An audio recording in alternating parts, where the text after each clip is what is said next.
I've covered these stories over the past several years. I guess I've covered these stories the whole time I've been doing radio. And time and time again, we see these anomalous objects, and we've had multiple of these around the sun. And I've speculated and postulated here on this broadcast for quite some time that something is going on with our sun. And that this something that is going on with our sun is cyclical. It's happened before. It's happened in the past. The ancients knew about it. And what's insane about this is that I'm starting to find in this research for the new film, The Lost Secrets of Ancient America, all of these mounds have some sort of alignment. They all have an alignment. They all have alignments, the equinoxes, the solstices, all that stuff. And, it's really got me wondering, especially when you think about the importance of these alignments to these ancient people of these mounds and the fact that they're elevating themselves up in the air off of the ground. They're aligning these to the equinox, the solstice. And all of these, different peoples have stories of, they're, like in Moundville, Alabama, where I went, they spend hundreds of years building these mounds, and when they get them completed, all the people living there disappear. And their whole culture, they know that their whole culture was based on going through some sort of a stargate and going into the spirit world that's located they believe was located in the Orion system. Now, what's interesting about the Orion system is that there's a big, gigantic pocket of gas there that is essentially a womb for the breeding and birthing of stars. And it just spits out stars constantly. And when you look at the, I think a lot of some of it's been true to a certain extent, some of it hasn't. But when you look at how a lot of these ancients were said to be sun worshipers, and then you see the alignments, it does make you wonder if these alignments that happen with cyclical events of the sun through the energy or the electromagnetic anomalies that the sun throws out and affects Earth. That's why we're seeing all these fireballs and meteors and all this stuff streaking across the sky everywhere, because the sun apparently, and I believe, and what a lot of people out there believe, is that the sun is going through a pole shift, a flipping of the magnetic poles of the sun, which absolutely happens on a cyclical basis.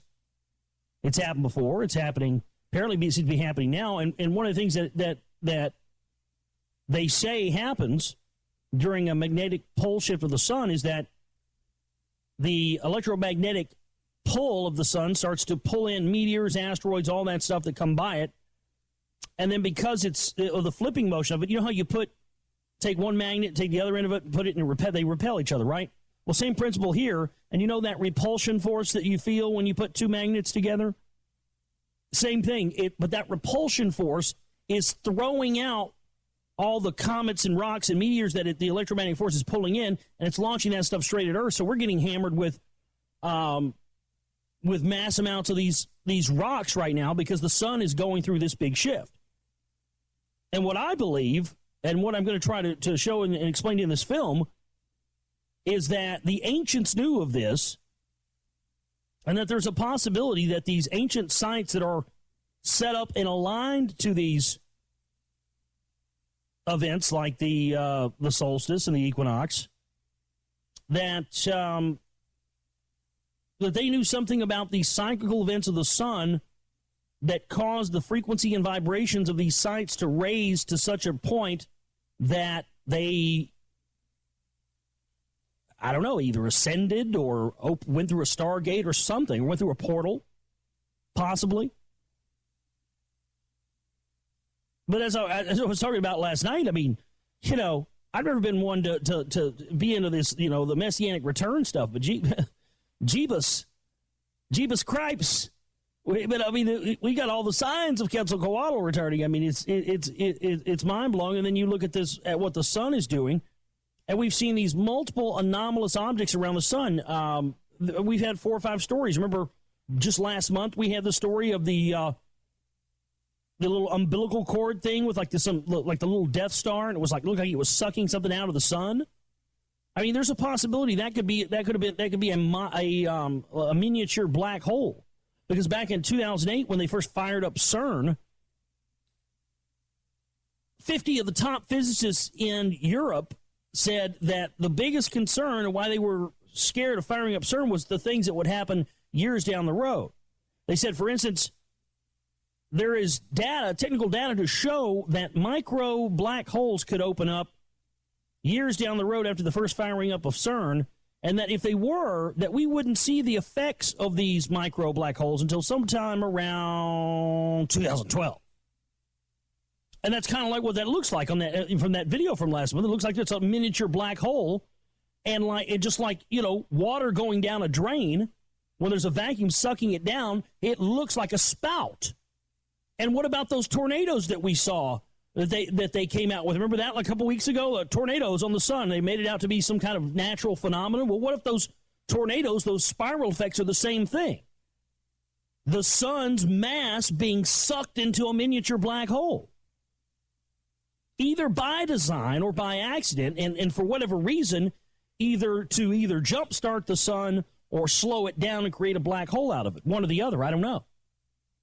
But something's going on with the sun. And this new picture they've caught, this thing looks like a Klingon bird of prey. This is just insane.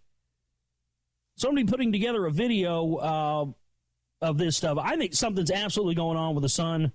I think we're absolutely going to see effects of it this year. I think we already are with the weather. I think we've been seeing the effects of this for quite some time now. There was almost no winter around the world this year. Almost nowhere in the world did anyone have any winter. We went do not pass, go to not collect $200 from having cold temperatures but no snow and ice or any of that stuff here in Dallas this year, directly into no spring, nothing like that, direct into full-blown summer mode. It was in the 90s today. And they're chemtrailing the hell out of us here, and everybody's got allergies and respiratory infections. It's unbelievable.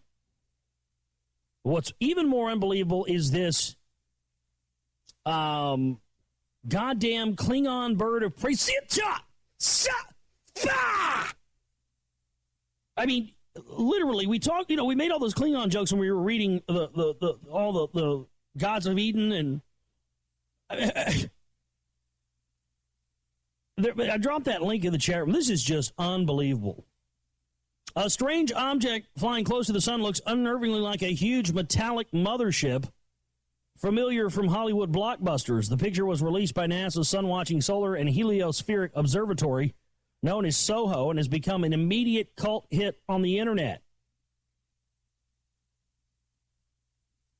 UFO fan site Gather News said an unusually shaped gigantic UFO was spotted on the Solar and Heliospheric Observatory, SOHO, and posted in a video on YouTube.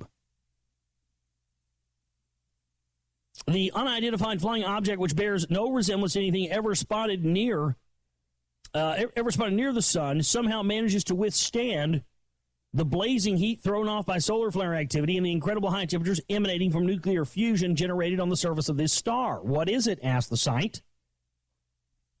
UFO fans on YouTube have been highly enthusiastic about the object, with many claiming it is a definite spot.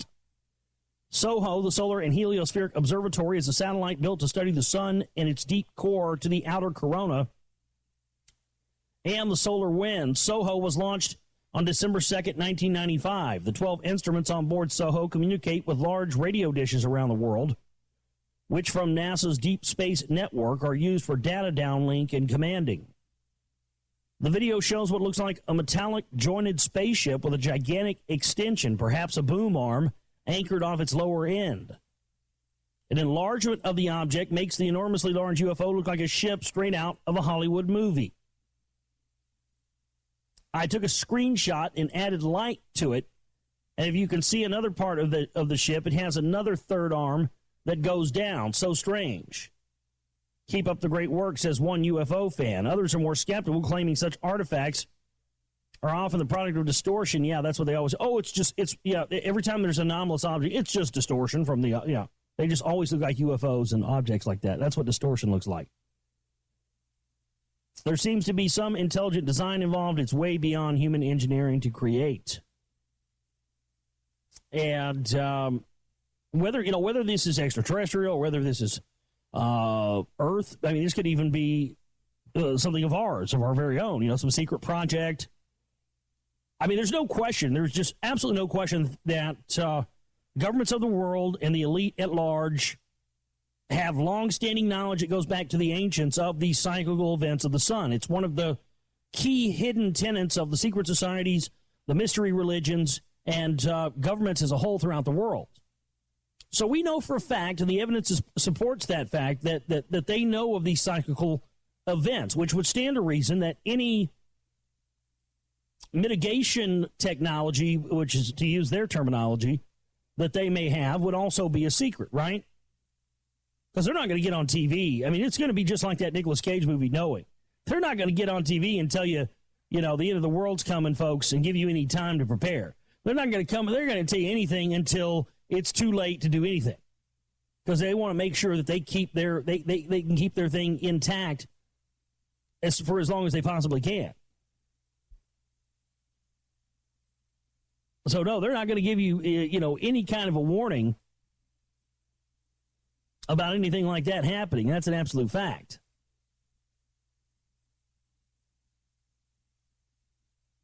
But it does appear that they could indeed have this technology already out there to either, like I said before, I don't know which one it is. It's one or the other. It could be all one, especially with chemtrails and that whole thing. It could be one or the other. They could be trying to jumpstart the sun. I mean, you can watch that video. If you watch the video of the most recent object located there around the sun, I dropped the link in the chat room there. The Klingon bird of prey looking thing. You watch that video, and you can see it shoot something out into the sun, and right when it shoots something into the sun, you see a massive sun flare, massive solar flare, massive coronal ejection. So something is either trying to speed the sun up, kickstart it, jumpstart it, kickstart its heart, because it's slowing down and is threatening to cool Earth off and send us into a massive ice age, which could explain what the chemtrails are about and HARP and all this stuff, creating this artificial greenhouse effect, so the heat and radiation that we do get from the sun gets trapped down at the lower ground level, and then this is why we get ice caps melting and the rest of stuff. It very well could be that, but it could also be the opposite of that. It could also be that it's not getting colder; and we are in fact getting hotter, and the chemtrails and HARP have been to protect us and keep us from overheating. And they're trying to, they're sending probes and whatever they can, secret things that they're not going to tell us about because they don't want to alarm us and have complete societal upheaval. Even though on the one end, that's what they do want, is societal upheaval. But they only want societal upheaval if the societal upheaval is caused by them and their operations and serves their master plan. If societal upheaval occurs in any other way, shape, or form, or for any other reason other than that, then they're absolutely against it. You understand what kind of sickos we're dealing with here?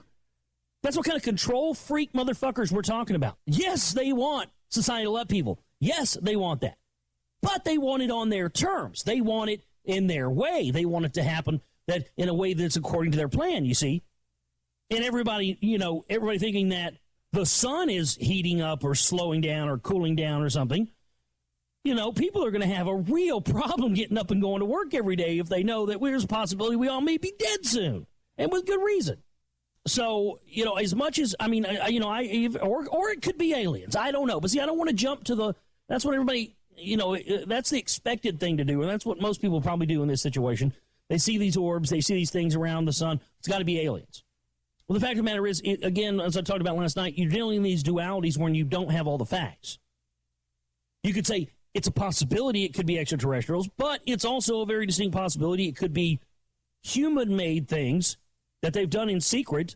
Think about maybe that's why they've jacked gas prices up. Maybe that's why they've caused the economic crash so they can get all of our money and all of our stuff funneled into funding these secret projects to, keep their power structure in place. I mean, why do you think they're doing all this James Cameron asteroid mining stuff? You think they're doing this stuff really? I mean, yes, they are doing it for money and to bring, inject stuff into the economy. And yes, they're doing it for their own gain and the rest of it. But another thing I think also as well is that, they're also doing this to figure out how to mitigate asteroids. I think that's the other big advantage. These guys don't do anything unless it has a multi-tiered effect. Something they can do to get a multiple effect out of, a multiple goal accomplishment out of. And that certainly would do it. We do this as a front, to mine asteroids. We put Jim Cameron's name on it. Everybody thinks he's a crazy fucker in adventure, so nobody will question it with him. Everybody wonders, Jim Cameron's been working with DARPA for like 10 years. He was working on holographic movie technology with them 10 years ago. So it wouldn't be a stretch to think that this may actually be, a front. The mining of minerals is a front for the actual plan to go and figure out how to redirect asteroids or things that may be extinction level event possibilities. These guys will do anything to make sure their power structure stays in place. I mean, what happens if we'll have 12-strand DNA activation and reds start to resonate and become light beings, and the material world goes away and they can't control it anymore? They don't want that to happen.